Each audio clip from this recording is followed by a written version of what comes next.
Hello guys, so to continue from the last video, so I was saying that the reason why you're achieving a high score in the Ielts test is so important is because you need those scores to translate in the points-based system, right? Because if you're going through the Canadian Express entry, some factors will contribute to the points that you would achieve as a whole, right? So your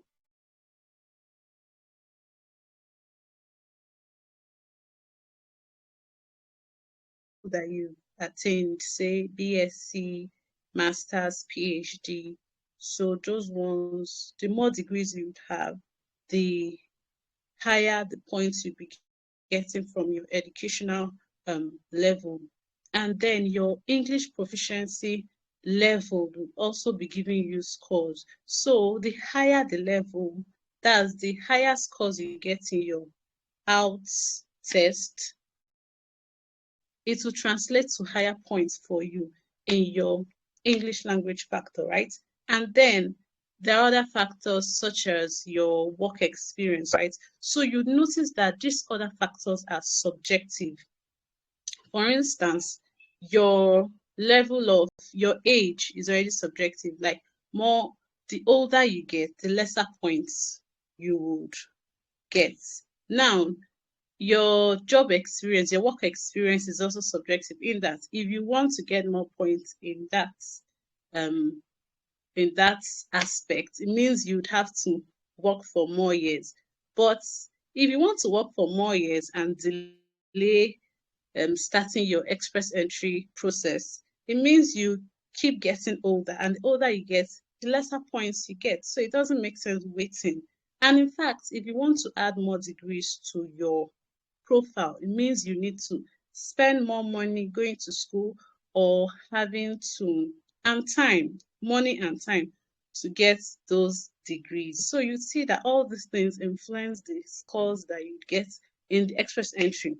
But your IELTS is something that you can control. You have the power to get a high score. You can decide to achieve a higher score right now, and it will translate to even adding to the whole point you've been needing. So I hope you understand that, guys. So now that is why you need to achieve a higher band score. So we have talked about the importance of working with a coach. At the very beginning, I said you need to get your international passport because that's the valid means of identification that you'll be using to register for the test and to sit for it. Now, I also talked about the importance of having a timetable that would keep you consistent in your practice, because the English language test will test you for, the IELTS test will test you for your use of English, right? So you need to practice for it in order to get a good score. Now, I talked about having an accountability partner, a coach. A coach will keep you accountable, help to practice with you, also check your things like the writing part of the test, and also practice with you with respect to the speaking part of the test. And now the reading and listening part of the test is something that the coach can teach you the strategies and the tips that you need to work with in order to achieve high scores in them. Now, let's move over to the 4 parts of the test. I had mentioned in the first part that there are 2 types of the test. We talked about the academic parts, the academic type of the IELTS, and then the general IELTS. If you just want to relocate to work abroad, you have to write the general IELTS test. I said if you're going to UK, then make sure that when you want to register, make sure that you're registering via the UKVI platform, right? And then if you want to move to Canada, then you have to write the IELTS, the general IELTS, right? Just register on via the British Council for IELTS, general IELTS. That is what you have to select if you are going to Canada. Select general IELTS if you want to relocate to Canada to work, right? Now, if you are applying to a school in Canada, go for the academic IELTS if you are going to UK to study, go for the academic Ielts, yes. But make sure that you register via the UKVI platform if you want to go to UK. Take note of that, guys. Now, let's talk about the 4 parts of the test. I said that you'll be required to write to do the speaking part of the test. Probably an average of 5 days before the main test date. You'll be sent an email. So always check your email once you register for the test. They'll send an email 3 days or 4 days before that day and give you the details for that test. So the speaking test is basically a test that lasts for an average of 10 minutes. A short time, right? But it's so important. A lot happens in that short time. A lot happens. And we're going to teach you how to answer those questions. There's a way to answering those questions. There are things that they're looking for. There's a particular criteria that they work with. So it's not about your accent, guys. It's not about your accent. They look at fluency, they look at your vocabulary range, they look at your grammar, they also look at your pronunciation. Those are the basic things that they look out for in your speaking part of the test. And then when you sign up for a class or when you come into our community, you already have things that you can work with, things that you should be doing, what you should be listening to, what you should be doing, the common topics that they often ask. We're going to be showing you all of those things. Once you join our community, we cannot talk about every single one of them in a single webinar, right? Now, let's move over to the other part of the test. You are going to be writing the other part of the test. That's the listening, reading, and writing in one sitting in the space of 2 hours. Let me say an average of 2 hours, 40 minutes or so. You should be writing each one of them, right? The total amount of time that you'll be needing for these 3 parts of the test. You begin with your listening. It has to do with, it will take 40 minutes, 30 minutes, you listen to a recording with a headphones or earpiece. The recording will be playing and you'll be given an answer booklet and a question booklet. You have to follow the questions in the question booklet. Listen to what the conversations that they're having or what the speaker is saying in the recording and then pick your answers, right? There are tips and strategies that we have always taught over the years and the things I also did to help me achieve a high score. In fact, I had an 8.5 in the listening and reading part of the test. So I'll basically tell you that the listening and reading part of the test are things that you can easily control them. You can easily, how do I put it? Their objective, there's a way I put it. They're objective in that when you are practicing for these 2 parts, you can easily, the relevant materials that will give to you, that you'd have access to, will give you the opportunity to mark your scores, right? To get your scores at the end of each test that you practice. So you can easily go back and do corrections on your own.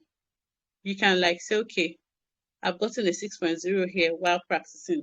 I'm aiming for an 8.5. I need to go back and do more. I need to go back to the ones I failed and correct myself, right? It's so easy to do that in the listening and the reading part of the test. But for the writing and speaking part of the test, it's very difficult for you to examine yourself, to place yourself in a particular band score when you are practicing on your own. Do you understand? You can't easily tell yourself, oh, I did well now. I spoke very well. It should be an 8.0. I didn't do well. It should be a 6.5. Do you understand? You can't easily tell yourself those things or give yourself that score when you're writing, practicing the essay or letter or reports. You can't do that. That's why you actually need a coach to help you with those 2, especially those 2 areas. Guys, I know some people struggle with listening and reading, so you also need a coach for those parts. But I hope you understand what I mean here. Now, let's talk about the listening. I've just given you an idea of how the listening will happen. Then the reading would be for an hour. It's very easy to time yourself in the listening test because the recording is going to play at a stretch for 30 minutes. And guys, I forgot to add this one. Do not pause or replay the recording when you are practicing for the listening test, because you will not have the privilege or the liberty to do that. You won't be given the opportunity, let me use that word, to do that on the test day.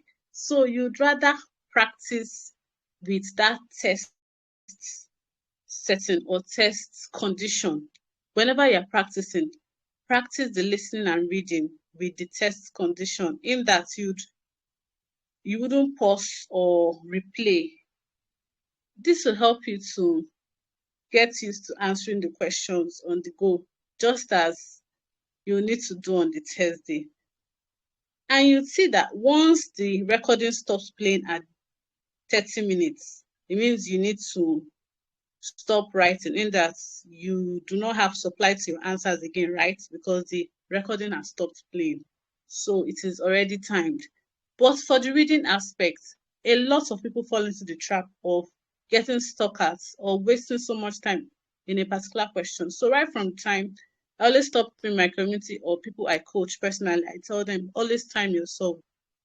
Put an alarm clock or a timer beside you. Set it to 1 hour and make sure that you finish up your reading test when you're practicing in 1 hour. Now, the very first practice that you might be doing might be more than 1 hour, but because you've placed that timer there, because you have a goal of finishing up in 1 hour, with time, you adapt to that time frame. It becomes easier. So this is one of the things I advise, and one of the many things I advise candidates to do. Time yourself when you're practicing for your reading test, because if you do not get used to that while preparing, on the test day, it is very likely that you would not finish your reading test, and you don't want that to happen.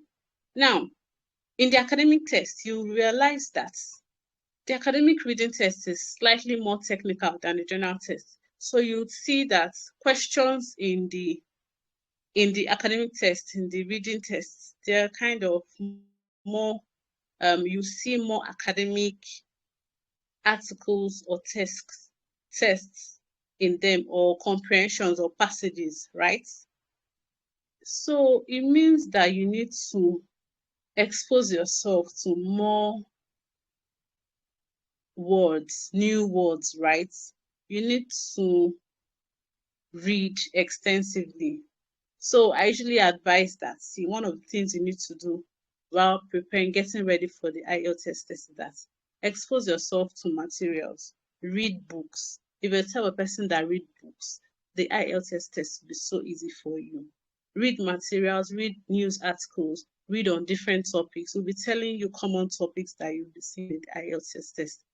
Whenever I read these books, articles, whatever, listen to the news, watch BBC, CNN, Nigerian news channels, what you're trying to do is that you're exposing yourself to different topics and vocabulary. Yes, subconsciously, you're doing that. Whenever you see new words, please learn how to pronounce them and also understand their meanings. They would help in your reading tests. The meaning of words, they are so important, because you're going to be seeing many words in context, in certain contexts. So you need to understand what you're reading in order to get the right questions, right? A common phenomenon you'll be seeing in the IELTS test is the concept of paraphrasing. It is common all over the test. In your listening test, you'll notice this in the listening test, in the reading test, in your speaking test, you are required to use that concept. In also the writing aspect of the test, you are required to paraphrase. These are the things we're going to teach you in our community, right? So take note of these things. Now, let's go on to the writing part of the test. The writing part of the test is split into two parts, the task 1 and the task 2. Now, if you're writing the academic test, task 1 would be about writing a report. You'll be given information based on information in form of a table, a diagram. It could be a map. It could be a process. They could describe a process, draw out the process. on your question booklet, right?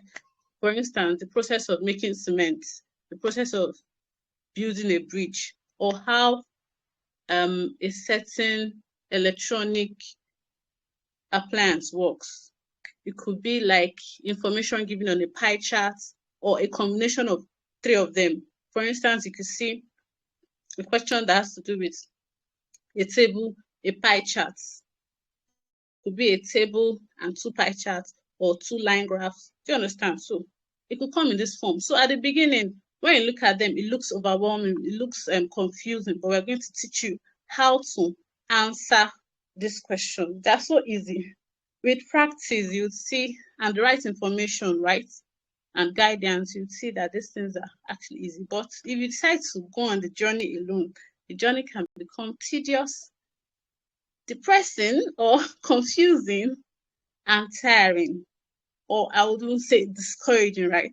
So you'd rather just work with people that already know, that have gone through the path, and have also taught others successfully, and have also helped others to achieve high scores. So guys, we've talked about the academic task 1. Now you have to complete it in 20 minutes, and then you'll be asked to write a report. The report should be a minimum of 450 words. We'll give you the strategy, the formula on how to arrive to an acceptable number of words, right? This also applies to the writing task 1 if you're doing the general IELTS. The general IELTS task 1 is the letter writing. Letter writing, you'll be required to write either a formal letter, semi-formal, or an informal letter. When you see the question, they won't be stating it there that, oh, this is a formal letter. No, there are certain things that clearly point out that, oh, this letter is a formal letter. And once you identify that a letter is a particular type, there are certain ways that you need to write that letter. We're going to be teaching you how to identify these types of letters and how to write them. Forget about what they taught you in your secondary school or university about formal or informal letters. IELTS has its own standard of what they just have the particular common topics, common letters that they give. So we already know what these types of letters are. So we'll just teach you how to identify them and how to write them.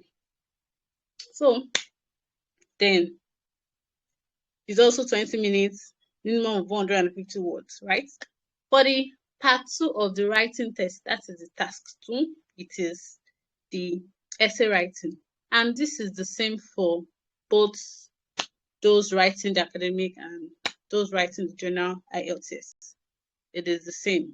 Now, for the essay writing, there are different types of essays, like an average of 5 types of different types of essays.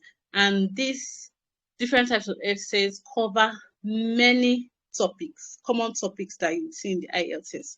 They're going to teach how to answer. There's a way to all these types of essays. Guys, do not waste your time trying to do everything on your own. It would make everything tedious and stressful and discouraging for you. So we already have recorded videos in our community. We have materials, relevant materials, the things you need to work with, the steps to follow to write a good essay, right? So, guys, we've basically told you what the IELTS is all about. So if you're someone that didn't know anything, you just have an idea that, I need to write this test. They've told me I need to write this test and all that, but you didn't know where to start from. We have shown you what the IELTS is all about. So we've given you like basic information that you need, right, on what it is. And I wouldn't want you to keep wandering in the dark, in that you go to maybe go online, take your time, go online and start scrambling here and there for materials and getting confused and all that. I wouldn't want you to do that. I'm here to make the journey easier and faster for you, right? So what we decided to do in our community, what we decided to do in the months of October and November, we decided that since this, in fact, today marks the independence of Nigeria. So October is a month that I love so much because of what it represents for the whole of Nigeria. And then November happens to be a month from now, will be my birthday, and then would also be the third, we started in 2019, that's 2020, 2021, 2022. So it will be like our third year in business, teaching people how to excel in the Ielts test. So in order to mark these milestones, right, in the Out and Pipers community, we want to open the doors to many more people to join us, right? So normally our group classes go for half the price of our personal class, which is at $70. Our personal classes goes at the rate of $70, while the group class goes for $35. That's half that price. Now, if you look at the current rates in the market, you'd see that $35 should be around 26,000, right? But now, what we're doing in this period is that we're opening doors for people to join our community just at the flat rate of 20,000 only. So guys, you can get the full details of every single thing we've talked about in this video, right? I just gave the basics, but you'll be seeing relevant practice material to work with. You would also be watching our recorded videos, which teaches you step by step on how to write a report, how to write letters, how to write the different types of essays, how to answer your speaking questions, what to do, what to work with. And in that community, you won't just be left on your own. It's a support community. And I'm always going to be there. We're always going to be there. I'm even looking at inviting other tutors to also bring in what they have to contribute, right? All we're trying to do is to make the journey easier and faster for many, many of us. There are many, Ielts is just a part of the relocation process.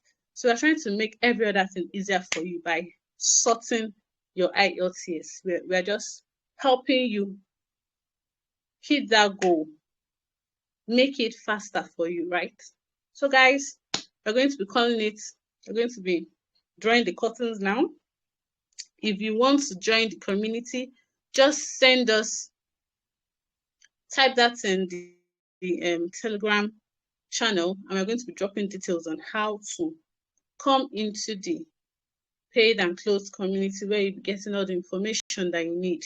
Guys, once you come into the community, like your journey to achieving a high score in the Ielts becomes a faster and easier one. I myself achieved an 8.0, and I've helped many others to achieve that score. So guys, it's your turn now to make your journey faster, to reduce all the processes involved. So my name remains Amara Okompo, and I'm the lead coach at Art and Bibles NG. Today, I hope I have been able to move you from an Ielts novice to one who seeks to smash in the Ielts test. Have a blessed October, and I'll be seeing you in our closed community. Thanks, guys, for joining us. I hope you had a great time. Kindly comment in the group what you learned. If we've been able to share value to you, just let us know. Please, we would love your feedback. We'd like to know if we're actually helping you. We'd like to know. So just post a message. If you're ready to join the community, guys, remember it's just for the months of October and November. Come next year, we're going to be doing an upward review on our fees, because guys, the Naira is not smiling at all. So like the amount of money you would have used to do many things at the beginning of the year, or even last year, you can't still use that same amount of money to do those same things. So guys, we're just doing this in the spirit of celebration, appreciation. So for my birthday in November, anniversary of the brand. So guys, grab this opportunity, because next year is not going to be like this. This is a steal, guys. So grab the opportunity while it lasts. So I'm seeing you guys. Bye-bye.